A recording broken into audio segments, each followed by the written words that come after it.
औज़ुबिल्लाहि मिनश्शैतानिर्रजीम बिस्मिल्लाहिर्रहमानिर्रहीम अल्लाहुम्मा सल्लि अला मुहम्मदिन व आले मुहम्मद व अज्जिल फरजहम। आज है जी 8 मुहर्रमुल हराम 2023 और हम हैं G62 इमाम बारगाह इस्लामाबाद में। और आज मैं आपको बताऊंगी 8 मुहर्रमुल हराम के बारे में। ये दिन मंसूब किया जाता है मौला गाजी अब्बास अलमदार से, जो मौला अली अलैहिस्सलाम के बेटे हैं उम्मुल बनीन से। मौला हसन मौला हुसैन जो हैं वो सैयदा फातिमातुज़ ज़हरा से हैं, और अब्बास अलमदार जो हैं जिनका ये आप अलम देख रहे हैं, उनका अलम जो है माशाल्लाह ये उस घर की निशानी है जहाँ मोमिनीन रहते हैं। अब्बास अलमदार वो हैं कि जिनके लिए मौला अली अलैहिस्सलाम तहज्जुद की नमाज में दुआ करें, और मुश्किल कुशा मौला अली अलैहिस्सलाम जब दुआ करें तो अल्लाह ताला क्यों ना कबूल फरमाए कि उन्हें अब्बास जैसा बेटा अता करे। सैयदा फातिमातुज़ ज़हरा की दुआओं का समर हैं हज़रत मौला गाजी अब्बास अलमदार अलैहिस्सलाम। आपकी वालदा माजिदा का जिक्र करें तो आपकी जो वालदा माजिदा हैं उनका नाम फातिमा है। सैयदा फातिमातुज़ ज़हरा की इस दुनिया से चले जाने के बाद मौला अली अलैहिस्सलाम ने अपने भाई अकील से फरमाया कि मुझे एक शुजा ख़ानदान में निकाह करना है, एक बहादुर ख़ानदान में निकाह करना है। तो आपके भाई अकील ने आपके लिए इस ख़ानदान का इंतखाब किया जहाँ से मौला गाजी अब्बास अलमदार की जो वालदा हैं उनका ताल्लुक़ है। ये ख़ानदान अरब में अपने नेज़ाबाजी की वजह से मशहूर था, दलेर और शुजा ख़ानदान मशहूर था, जिनकी बेटी से मौला अली अलैहिस्सलाम का अक़्द हुआ। आपका नाम हज़रत फ़ातिमा है और आपका जो लक़ब है वो उम्मुल बनीन है। आपको उम्मुल बनीन इसलिए कहा जाता है, उम्मुल बनीन का मतलब है बेटों की माँ। और फिर अब्बास जैसे बेटे की माँ हो तो वो क्यों ना फ़ख्र करे अपने आप के ऊपर। उम्मुल बनीन जब मौला अली अलैहिस्सलाम के अक़्द में आई थी तो आपने फरमाया था कि मेरा नाम बेशक फ़ातिमा है, लेकिन मैं फ़ातिमातुज़ ज़हरा सलामुल्लाह अलैहा और फ़ातिमा के बच्चे हसन हुसैन ज़ैनब व कुलसूम की मुलाज़िमा हूँ, उनकी मैं नौकर हूँ, उनकी मैं मुलाजिम बनकर ज़िंदगी गुजारूंगी। और यही वजह थी कि उम्मुल बनीन ने अपने बच्चों को ये तरबियत दी थी, मौला गाजी को तरबियत दी थी कि उनके ग़ुलाम बन के रहें। बेशक भाई थे, लेकिन आपने हमेशा ग़ुलामों जैसी ज़िंदगी गुजारी। हमेशा इतना एहतराम किया मौला हुसैन का, मौला हसन का। बीबी ज़ैनब की चादर के वारिस हैं आप। आपने हमेशा एहतराम किया, कि इतना एहतराम करते थे कि आज तक हुसैन को भाई करके मुखातिब नहीं किया था। हमेशा कहते थे कि मैं तो आपकी खिदमत के लिए हूँ। अब्बास को तो करबला के लिए मांगा गया था। अब्बास जब पैदा होते हैं और मौला अली अलैहिस्सलाम की गोद में आते हैं, और जैसे ही आपने जमाई ली तो मौला अली अलैहिस्सलाम के मुंह से निकला अब्बास, कि मैं तुम्हारा नाम अब्बास रखता हूँ। ये वो हस्ती हैं। मैं क्या आपको इस हस्ती के फ़ज़ाइल बताऊँ, मैं क्या आपको इस हस्ती के मसाइब बताऊँ। फ़ज़ाइल बयान करें तो शायद ज़िंदगी गुजर जाए, ज़िंदगी कम पड़ जाए, लेकिन मौला के फ़ज़ाइल कम ना हों।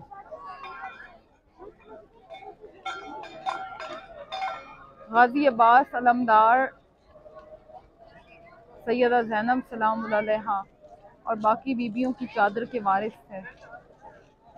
यही वजह थी कि करबला में आपको जो भी काम सौंपा गया आपने आमीन की। आपको जो भी काम सौंपा गया आपने आमीन की।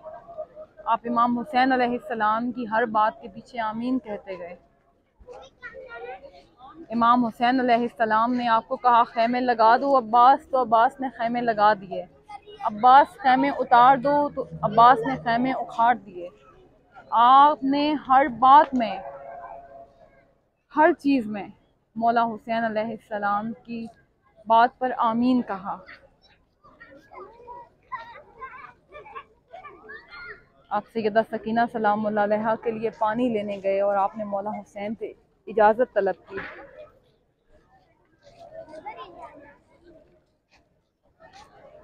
आप यजीदी फ़ौज से लड़कर उन मलाउनों को रास्ते से हटाते हुए जब आप नहर फरात पर पहुंचे तो आप पानी पी सकते थे। अब्बास ने पानी अपने हाथों में लिया लेकिन गिरा दिया और फरमाया कि मेरा मौला हुसैन प्यासा है, मेरी सकीना प्यासी है, मैं कैसे पानी पी सकता हूँ, मेरी सवारी कैसे पानी पी सकती है। आपने पानी नहीं पिया, इसलिए मौला अब्बास को वफ़ाओं का खुदा कहा जाता है। वफ़ा तो आपसे पीछे पीछे है। ये माँ की कैसी दुआओं का समर था, ये मौला अली अलैहिस्सलाम की दुआओं का कैसा समर था, नतीजा था मौला अब्बास की सूरत में कि आज हर घर पर अलम लहराता है। आज जहाँ भी मोमिनीन के घर हैं वो बड़े फ़ख्र से हर साल अलम लगाते हैं, बाकायदा तकरीब होती है और दूर से आपको नज़र आता है कि ये जो घर है ये मोमिनीन का घर है। यहाँ अली अलैहिस्सलाम और अहले बैत का जिक्र होता है। लाखों सलाम पेश करती हूँ मैं गाजी अब्बास अलमदार के ऊपर, जिन्होंने मौला हुसैन से वफ़ाओं की हद ख़त्म कर दी, जिन्होंने अपनी ज़िंदगी कुर्बान कर दी, जिनके एक हाथ में बाजू में पानी ना आया सकीना के लिए तो उन्होंने दूसरे हाथ में मशकीज़ा पकड़ लिया, दूसरा हाथ ज़बह कर दिया गया, शहीद कर दिया गया तो आपने पानी होंठों में पकड़ लिया, क्योंकि आप चाहते थे कि शहज़ादी तक पानी पहुंच जाए। हमें फ़ख्र है कि हम क़ाज़ी अब्बास अलमदार के मानने वाले हैं। हम आज उनका नाम लेते हैं। ए अब्बास, हम फ़ख्र करते हैं आप पर। जो वफ़ा की तारीख़ आपने करबला में रकम की है उसकी कोई नज़ीर नहीं मिलती है।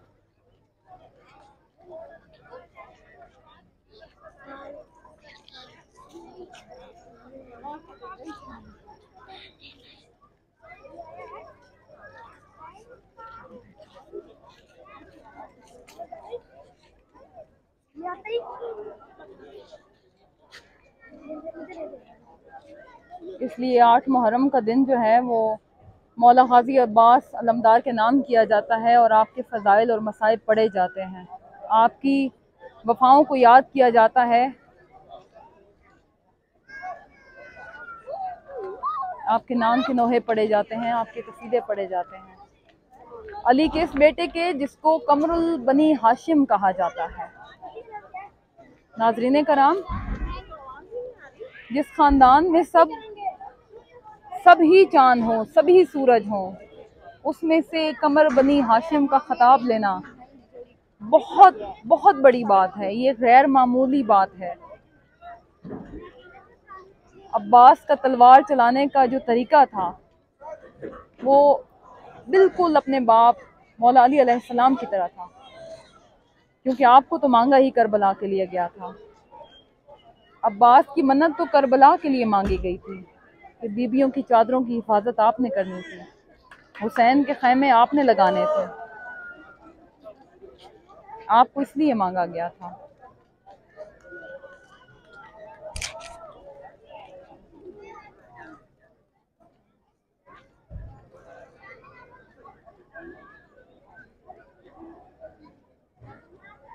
जंगे सफ़ीन में मौला अब्बास की उम्र 13 से 14 साल है, बहुत कम उम्र है, लेकिन आपने अपना चेहरा मुबारक ढांपा और जंग सफ़ीन में तलवार चलाई। जब आपने तलवार चलाई तो सारों को हैदर करार याद आ गए और लश्कर में भगदड़ मच गई कि हैदर करार आ गए हैं, मौला अली अलैहिस्सलाम आ गए हैं। मौला अली अलैहिस्सलाम के एक सहाबी आपके पास आते हैं और फरमाते हैं कि मौला वहाँ तो भगदड़ मची है लश्कर में कि मौला हैदर करार आ गए हैं। आपने फरमाया कि उस नकाब पोश को मेरे पास लेके आओ। वो सहाबी जाते हैं और मौला अब्बास अलैहिस्सलाम को लेकर आते हैं। मौला अब्बास ने अपना चेहरा एक ब्लैक चादर से ढांपा हुआ था, क्योंकि आप अपना चेहरा ढांप के रखते थे। आप इंतहाई खूबसूरत थे। आंखें थी तो आंखें थी, कद था तो कद था, शक्ल थी तो शक्ल थी, माशाल्लाह क्या नूर था। इसलिए आपको कमर बनी हाशिम कहा जाता है। तो मौला अली अलैहिस्सलाम के सामने जब एक नौजवान आता है और आपके चेहरे के ऊपर आपकी काली जुल्फें हैं, रंग बहुत गोरा है और काला अमामा आपने पहना हुआ है, तो अमामा थोड़ा नीचे होता है, चादर का टुकड़ा थोड़ा नीचे होता है, तो यकदम मौला अली अलैहिस्सलाम के मुंह से निकलता है, आप फरमाते हैं हाजा कमरो बनी हाशिम, कि ये है बनी हाशिम का चांद, ये है बनी हाशिम का कमर। मैं क्या क्या फजाइल बताऊं आपको बनी हाशिम के चांद के, इस कमर के, जिसने अपनी जान हुसैन के नाम पर कुर्बान कर दी। और आप जब दम तोड़ रहे थे, आपकी जब सांसें निकल रही थी अपने भाई के बाजुओं में, तो आपको मौला हुसैन अलैहिस्सलाम फरमाते हैं कि अब्बास, सारी जिंदगी तुमने मुझे भाई नहीं कहा, आज मेरी ख्वाहिश है कि तुम मुझे भाई कहकर बुलाओ, तुम मुझे भाई कहकर पुकारो। तो तब मौला अब्बास अलैहिस्सलाम के मुंह से पहली दफ़ा अपने भाई का नाम निकलता है और वो आपको भाई कहकर मुखातिब करते हैं।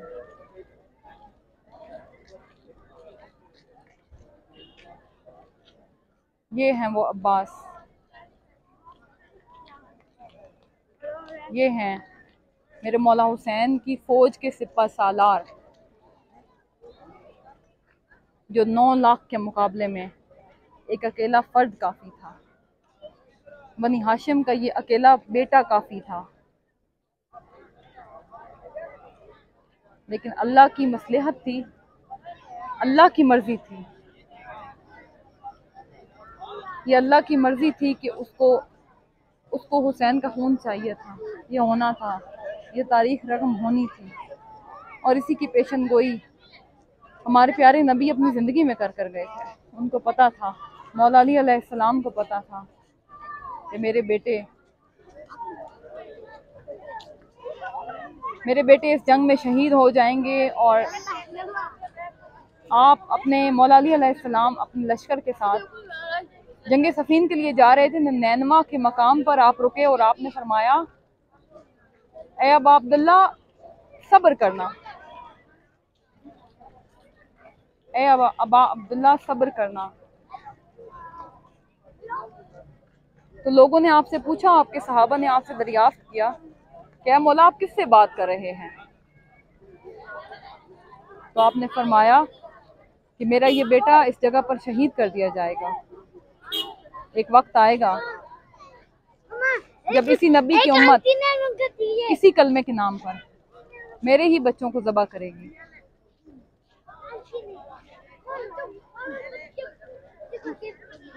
ये तो नबी की पेशन गोई थी, तो नबी बता कर गए थे। और नबी वो बात करते हैं जो अल्लाह की तरफ से वदियत की जाती है। नबी वो बताते हैं जो अल्लाह उनको बताता है। नबी की ज़बान से जो लफ्ज़ निकलते हैं वो अल्लाह की तरफ से नबी के ऊपर वदियत किए जाते हैं।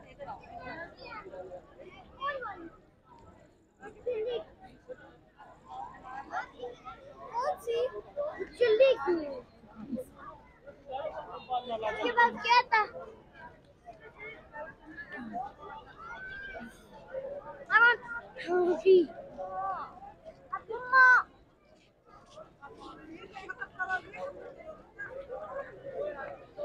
मैंने कल की वीडियो में भी आपसे कहा था, आपसे रिक्वेस्ट की थी कि जब आले नबी ने इतनी कुर्बानियां देकर और अपने खून से इस दीन को बचाया है,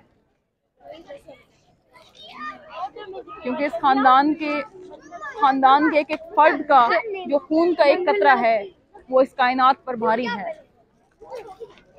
इस खानदान के फर्द का एक खून का कतरा इस कायनात पर भारी है। एक तरफ ये कायनात और एक तरफ इस खानदान के बच्चे के ब्लड का एक कतरा। कैसे कीमत अदा कर सकती है ये उम्मत मौला हुसैन अलैहिस्सलाम की। और हक नहीं भी आप अदा कर सकते तो आइए फर्श अज़ा पर बैठिए, फर्श अज़ा पर बैठ के ना हक अदा करें। हक तो ये बनता है कि आप ये पैगाम जितना से जितना हो सके आगे पहुंचाएं, क्योंकि हुसैन तो इंसानियत के मौसम हैं। हुसैन किसी एक तबके के नहीं हैं, वो तो पूरी इंसानियत के मौसम हैं। रिकॉर्डिंग कर रहे हैं।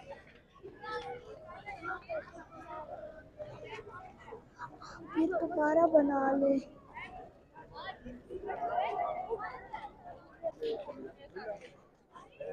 अभी मजलिस शुरू होने में टाइम है और आप देख रहे हैं जगह जगह मौला की सबीलें लगी हुई हैं, जगह जगह मौला का लंगर लगा हुआ है। और उनके नसीब से मिलता है सबको।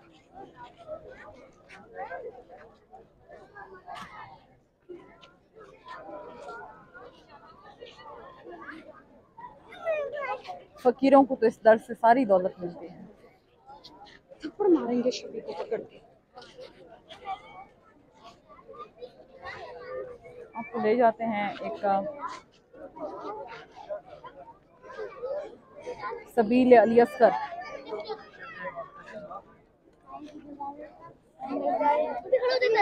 देख सकते हैं यहाँ पे चाय का इंतजाम है। शुक्रिया। ये देखें हम तक भी सॉरी चाय है, पानी आगे है।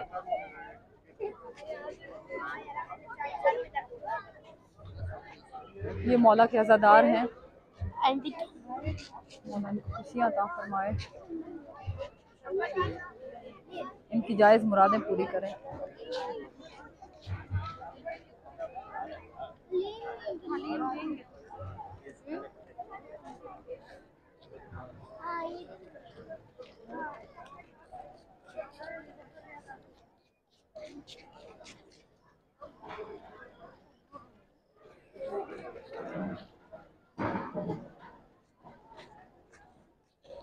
आप भी आएँ, इंटरनेट पर बैठकर देखने से बेहतर है कि आप आएँ, फर्श अज़ा पर बैठें, मौला का लंगर खाएं,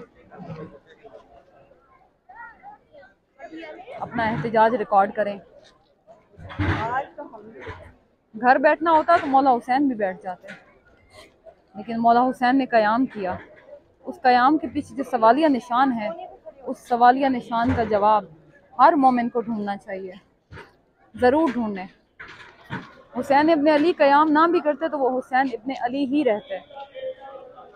वो मुस्तफ़ा के नवासे रहते और जन्नती नौजवानों के सरदार रहते। वो अली इब्ने अबी तालिब अलैहिस्सलाम के बेटे रहते, लेकिन उन्होंने क़याम किया। उन्होंने क़याम किया और अपनी हुज्जत तमाम कर दी और पूरी इंसानियत को मैसेज दिया कि जहाँ कहीं भी जुल्म हो, जहाँ कहीं भी हक मारने वाले हक मार रहे हो, वहाँ पर आप क़याम करें, वहाँ पर आप डट जाएं, वहाँ पे आप गर्दन कटवा दें। बता दे आईडी।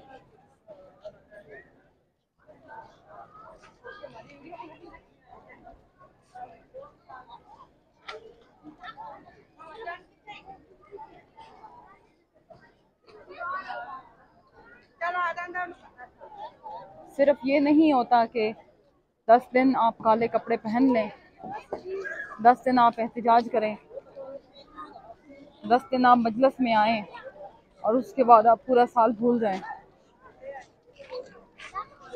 हुसैनियत तो जिंदगी का सबक है।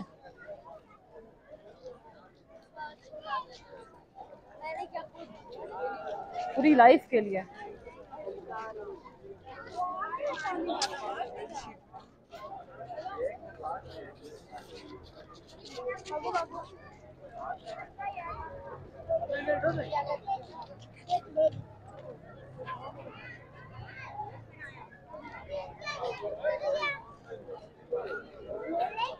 भाई चेक कर लो ना।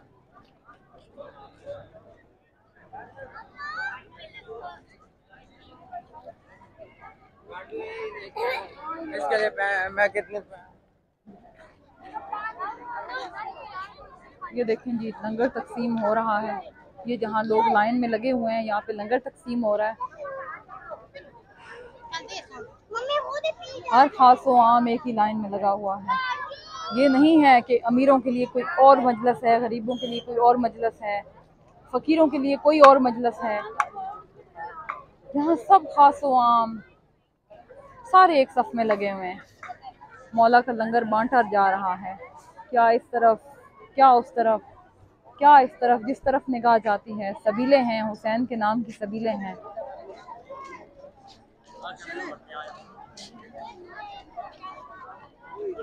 लोग अपने छोटे छोटे बच्चों को साथ लेकर बिल्कुल ऐसे ही आए हैं जैसे मौला हुसैन अलैहिस्सलाम ने अपना पूरा कुंबा साथ लेकर और अपने नाना के दीन को बचाने के लिए क़याम किया। बिल्कुल ऐसे ही, बिल्कुल ऐसे ही आज भी लोग निकलते हैं। वो लोग निकलते हैं जो मौला अली अलैहिस्सलाम के चाहने वाले हैं, जो हैदर करार मानने वाले हैं, जो मौला हुसैन के चाहने वाले हैं, जो इस क़याम को समझते हैं कि मौला हुसैन अलैहिस्सलाम ने ये क़याम क्यों किया। चाय लेने आगे चले जाए, चाय लेने चलो बेटा।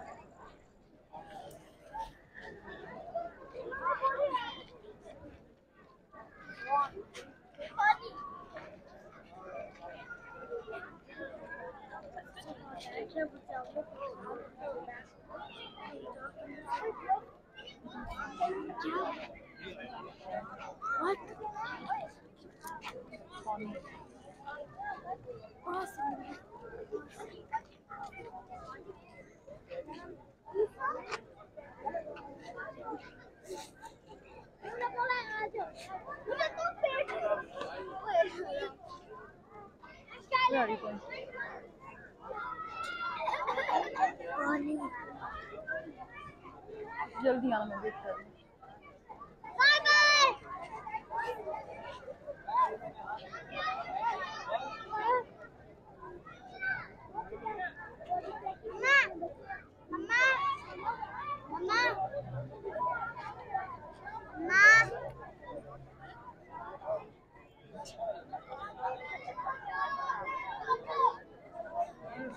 मैं कहती हूँ, कुछ लोग कहते हैं कि इक़्तिदार की जंग थी, सियासी मकसद था इसके पीछे। कुछ लोग कहते हैं दो शहजादों की जंग थी। नहीं, ऐसा बिल्कुल भी नहीं था। आपको पता है हुसैन इब्न अली ने क्या फरमाया था? हुसैन इब्न अली ने फरमाया था कि ऐ यजीद, मुझ जैसा तुझ जैसे की बैत नहीं करता, मुझ जैसा तुझ जैसे की बैत नहीं करेगा। जिसको आपके नबी कह रहे हो कि अल हुसैन मिन्नी व अना मिनल हुसैन, के हुसैन मुझसे हैं और मैं हुसैन से हूँ। और आपका नबी जिसका कलमा पढ़कर आप मुसलमान हुए हैं, वो नबी आपको कहता है, वो नबी आपको फरमाता है कि तुम में से कोई शख्स उस वक्त तक मोमिन नहीं हो सकता जब तक मैं उसे अपनी जान माल औलाद से बढ़कर अजीज ना हो जाऊं। और जब नबी ये फरमाते हैं तो साथ ये भी फरमाते हैं कि अल हुसैन मिन्नी व अना मिनल हुसैन, हुसैन मुझसे हैं, मैं हुसैन से हूँ। फिर आप कैसे नबी के औलाद के साथ जंग कर सकते हैं? उनको आप ज़बह कर सकते हैं, उन पे आप जुल्म उठाने का सोच भी सकते हैं। और जब आप ये जुल्म ढाते हैं, जब ये तारीख ने ये बाब भी देखा है कि उसी नबी का कलमा पढ़ने वाले, उसी नबी की उम्मत, उसी नबी के मज़हब के ऊपर, उसी नाम के ऊपर, उसी कलमे के ऊपर, उसी नबी की औलाद को ज़बह कर देते हैं। तो तारीख़ ने ये वक्त भी देखा है। और उसके बाद ये दो ग्रोह बने हैं। एक जो है वो नबी की सुन्नत, ये नबी की सुन्नत को मान रहे हैं। ये क्यों निकले मैं बाहर? इनका तो कोई नहीं मर गया ना, इनका अपना ज़ाती, आपका तो कोई अपना मरता है तो आप दुख करते हैं,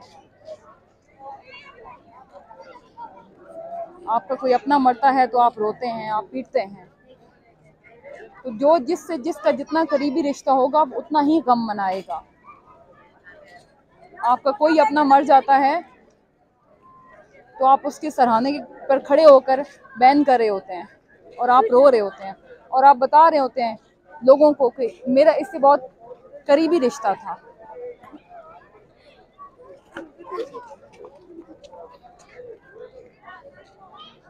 इसी तरह ये लोग भी रोते हैं, पीटते हैं और बताते हैं कि नबी के बच्चों के साथ हमारा क्या रिश्ता है, हम क्यों रोते हैं, हम क्यों एहतजाज करते हैं।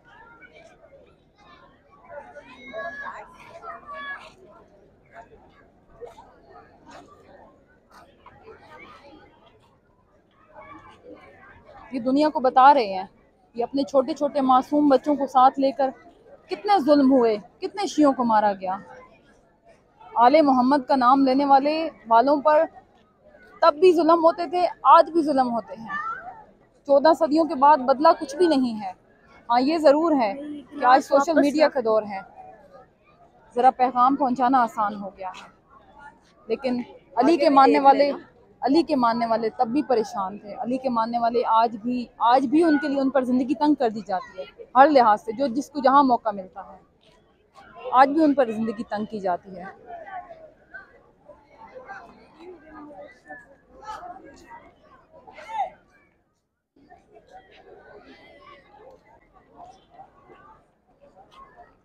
मैं पुरसा पेश करती हूँ इमाम ज़माना के अलैहिस्सलाम के आगे,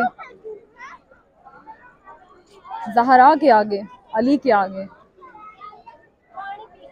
पाक मोहम्मद के आगे मैं पुरसा पेश करती हूँ। मेरा पुरसा कबूल कीजिए। मुझे मौला अली अलैहिस्सलाम की विलायत पर चलने की तौफीक अता फरमा या अल्लाह।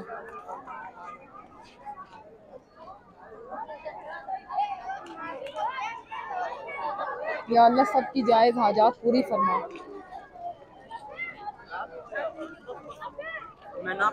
या अल्लाह इस घराने के तौर तरीके पे चलने की तौफीक अता फरमा।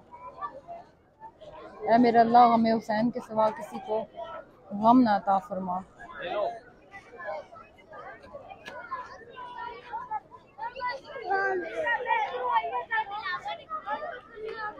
अभी आप देख लें कि लोग जोक दर जोक आ रहे हैं, शामिल हो रहे हैं। एक मजलिस यहाँ पे हो चुकी है, एक मजलिस अभी हो रही है।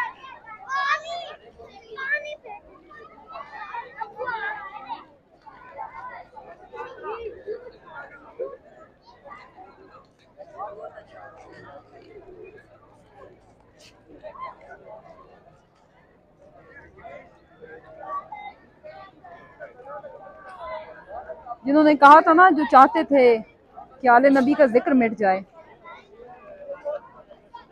इन जालिमों ने आले नबी के ऊपर बहुत जुल्म किया है। करबला के मैदान में तपती रेत के ऊपर आले मोहम्मद को जब ज़बह किया गया, उनके टुकड़े किए गए, उनके जिस्म से कपड़े उतार दिए गए और मुखालिफ सिमत में घोड़े दौड़ाए गए, लाशों की बेहुरमती की गई। और वो जिस्म कौन से जिस्म थे? वो पाक हस्तियां थीं जिनकी वजह से ये कायनात तख्लीक की गई है।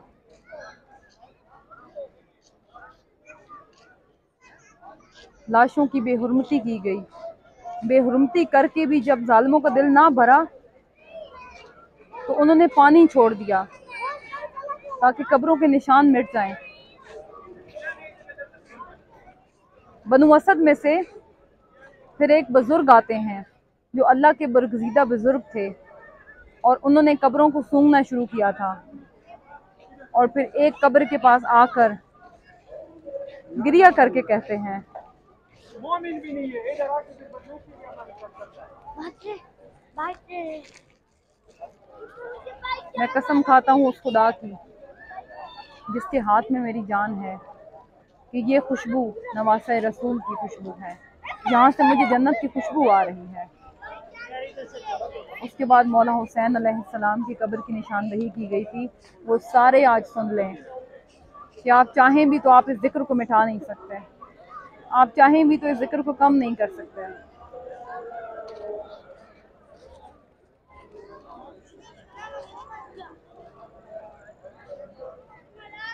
आप चाहें भी तो आप इस जिक्र को नहीं मिटा सकेंगे।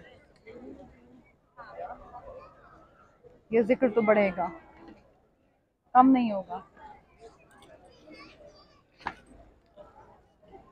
आप इस जिक्र को कम ना कर पाएंगे ता क़यामत। ज़्यादा हो रहा है।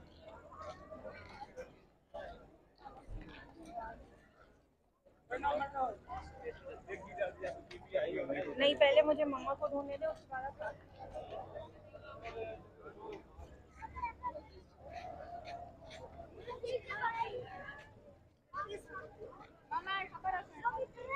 सलाम हो सैयदुल शुहदा पर, हुसैन इब्न अली पर। सलाम हो सैयदुल साजिदीन पर, इमाम ज़ैनुल आबिदीन पर, जिन्हें बीमार करबला भी कहा जाता है, जिनके बीमार कंधों के ऊपर अमामत का बोझ डाले मौला हुसैन इस दुनिया से रुखसत होते हैं।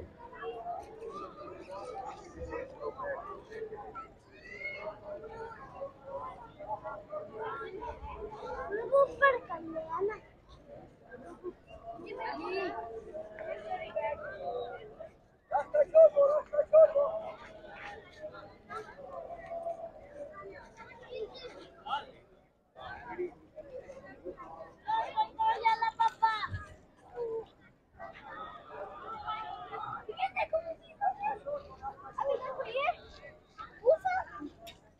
जान वाला आगे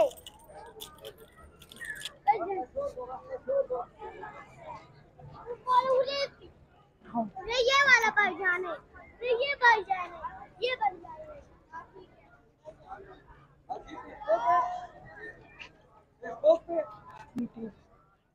फेसबुक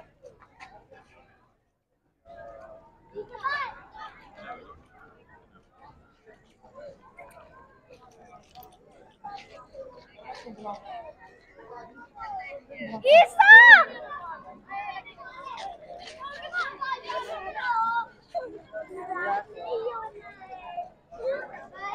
यजीदियों की ये दरीना ख्वाहिश तो कभी पूरी ना होगी। तो वो चाहते हैं कि आले नबी का जिक्र मिटा दें, कभी ना मिटा सकेंगे। और यही तो सैयदा ज़ैनब सलामुल्लाह अलैहा ने यजीद के दरबार में फरमाया था, क्या यजीद तू हमारे जिक्र को मिटा ना सकेगा, तू हमारे जिक्र को कम ना कर सकेगा।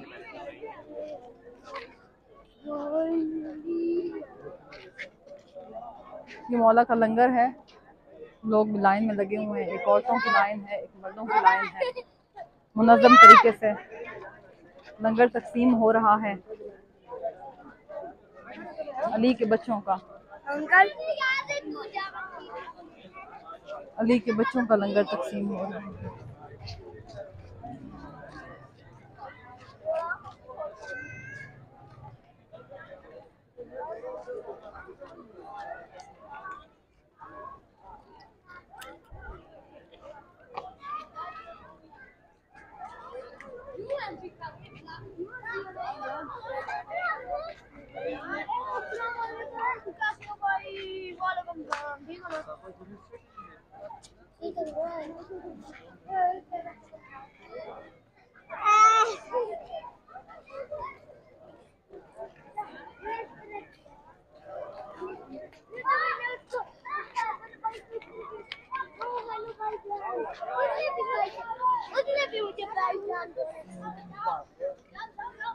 ये मौला के चाहने वालों ने सबील लगाई है, सबील सकाए अहले हरम।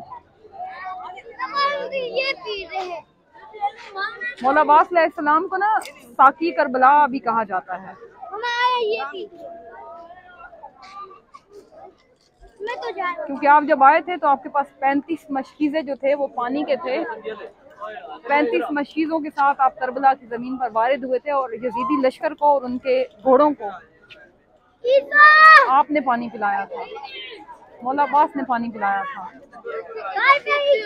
नबी के उन बच्चों ने पानी पिलाया था जिनके ऊपर बाद में उसी सरजमीन का पानी बंद कर दिया गया। ये आज उनकी सबील है और आज हम कह सकते हैं कि दरिया है हमारा, दरिया है हमारा। भर भर भर भर भर भर दे सकते हैं, को दे दोगे?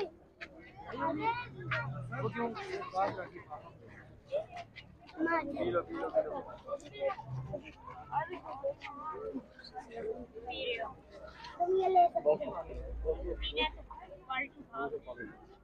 तो पूरा हमें कुछ और देना। मौला इनके रिज़्क़ में बरकत अता फरमाए और इनका लंगर हमेशा कायम और दायम रहे, सबीलें हमेशा चलती रहें, सबीलें हमेशा कायम रहें। पानी ना पानी की तरफ चले। मम्मा मुझसे बोला कोई मुझे गिलास भी दे दे।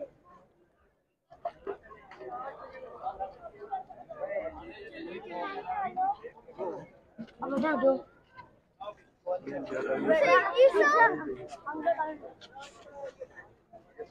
बस बस बस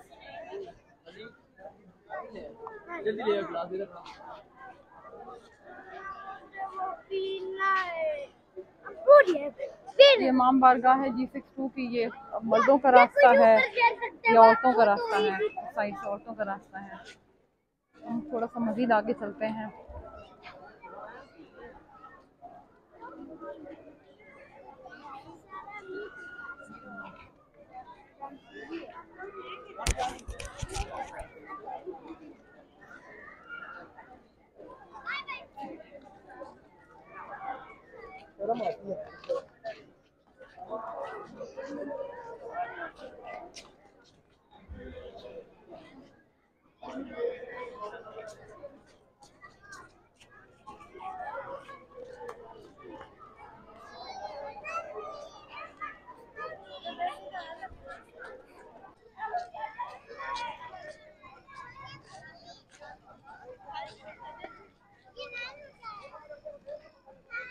मौला के लंगर को बढ़ाएं, सबीलों को बढ़ाएं और आप देखें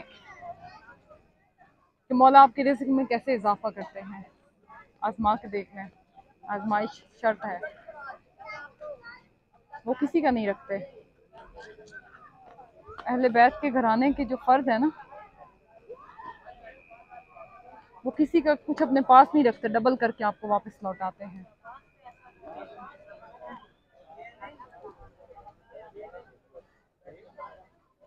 यहाँ आप देख सकते हैं मौला के नाम से तबरुकात।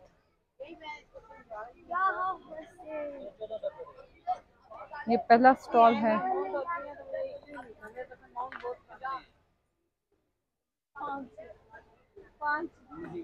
इतने का नहीं हो सकता।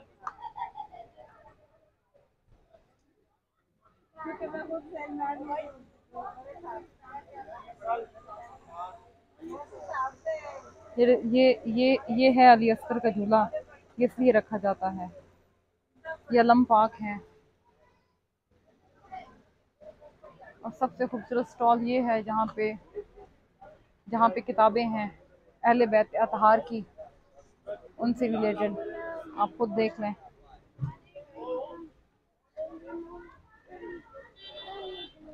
लंबी समय तमार के ऊपर है किताब, आप देखें। बिल्कुल होना चाहिए किताबों के स्टॉल, तो बल्कि ज़्यादा होने चाहिए। जितना नॉलेज आप फैला सकते हैं आप फैलाएं। नॉलेज तो ये और रिज़्क़ नॉलेज, ये तो आप जितना बांटते हैं उतना इजाफा होता है। मेरे लिए सबसे जो अट्रैक्टिव स्टॉल है वो इस वक्त G62 में ये लगा हुआ है। आप भी आए, ज़रूर देखें।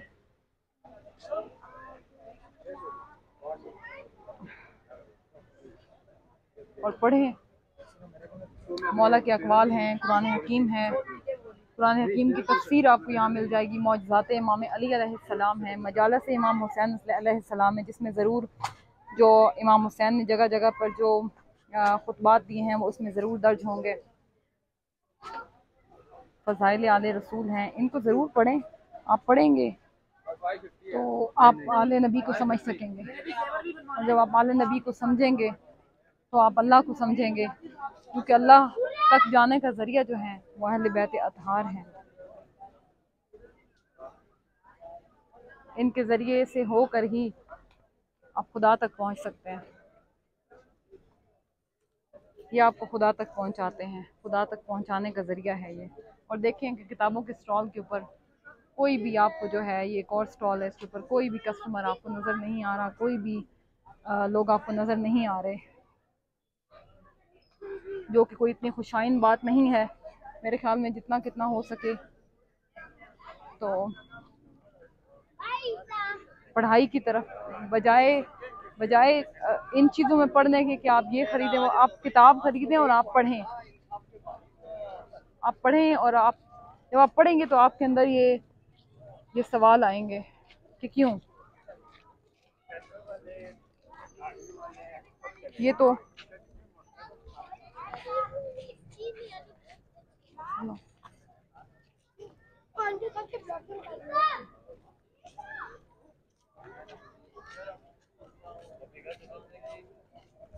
ये तो हम बचपन से देखते आ रहे हैं कि इमाम आली मकाम ये अपना कुंभा लेकर 28 रजबुल मुरज्जब को वहाँ से निकलते हैं, करबला पहुँचते हैं, दो मुहर्रम उल हराम को करबला पहुँचते हैं, और 7 मुहर्रम उल हराम को उन पर पानी बंद कर दिया जाता है, और 10 मुहर्रम उल हराम को शहीद हो जाते हैं अल्लाह के दीन के ऊपर, अपने नाना के दीन को बचाने के लिए। लेकिन क्या हमने कभी ये सोचा है कि हुसैन अपने अली ने ये क्यों किया? आखिर अल्लाह को हुसैन से ये कुर्बानी क्यों चाहिए थी? ये बहुत बड़ा क्वेश्चन मार्क है, बहुत बड़ा सवालिया निशान है, और इसका जवाब हमने खुद ढूंढना है। हमें अपनी ज़िंदगियों से इसका जवाब मिलेगा। आप पढ़ें, आप जितना मुतालिया हो सकता है, ये नहीं कि एक ही फ़िरके का आप मुतालिया करें। अच्छी किताब आपको किसी फ़िरके से भी मिल सकती है, न्यूट्रल लोगों की मिल सकती है। आजकल तो बहुत सारे तजज़िये, रिसर्च इस चीज़ के ऊपर, जैसे जैसे आपको पता है कि सोशल मीडिया का दौर है, तो हर तरह की इंफॉर्मेशन जो अब इंटरनेट पर भी अवेलेबल है। अब ये आपने उसमें रिसर्च करने के बाद खुद मुतय्यन करना है कि क्या सच है और क्या झूठ है। लेकिन आप ज़रूर पढ़ें, आप सिर्फ़ एक तबके की बुक्स ना पढ़ें। और आप उसकी डॉक्टर अली शरीयती को मैंने पढ़ा है, तो हमें हुसैन के इस क़याम को समझने की ज़रूरत है कि उन्होंने क़याम क्यों किया। हमें सिर्फ ये तो बताया जाता है कि हुसैन शहीद हो गए, या हुसैन ने अपने बच्चे पेश कर दिए नाना के दीन के ऊपर, लेकिन क्यों किए? उस क्यों का जो जवाब है ना, वो हमें ढूंढने से मिलेगा। अल्लाह ने इंसान को इस कायनात की तख्लीक के लिए, तस्खीर के लिए पैदा किया है।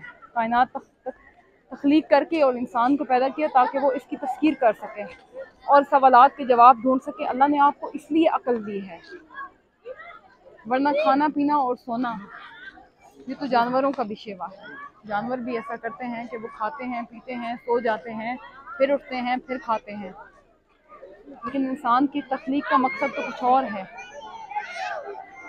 ऐसी ज़िंदगी का क्या फ़ायदा कि आप इस दुनिया में आए और आप किसी मकसद को अचीव किए बगैर इस दुनिया से वापस चले जाते हैं, अपने खाला के हकीकी से जा मिलते हैं।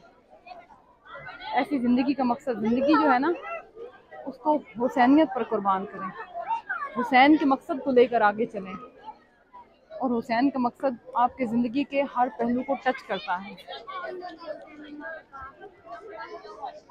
बात करें।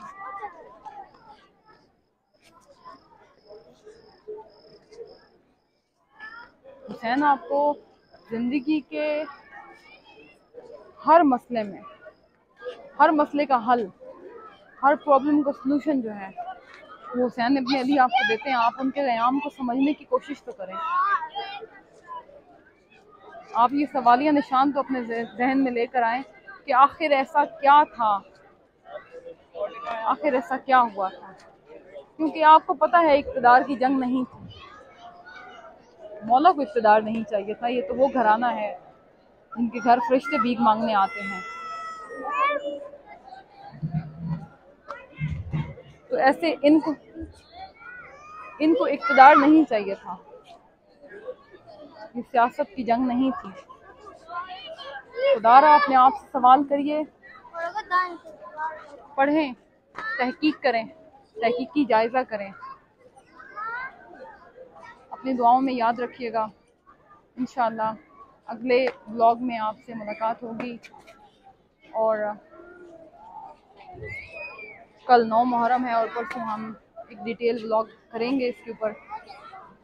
और मैं आपको कोशिश करूंगी बताने की कि हुसैन के क़याम का मकसद क्या था, हुसैन ने क़याम क्यों किया था, हुसैनियत क्या है।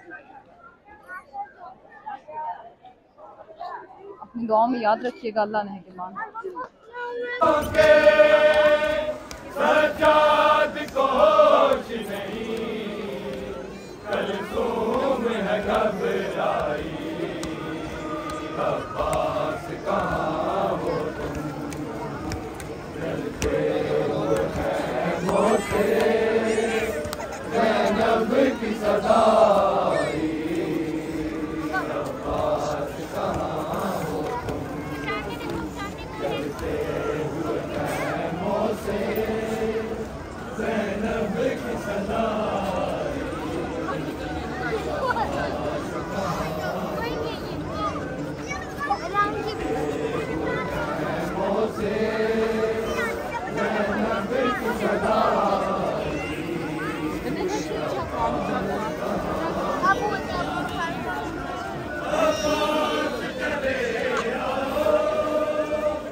साइड हो जाता, रश कम हो जाता, चलते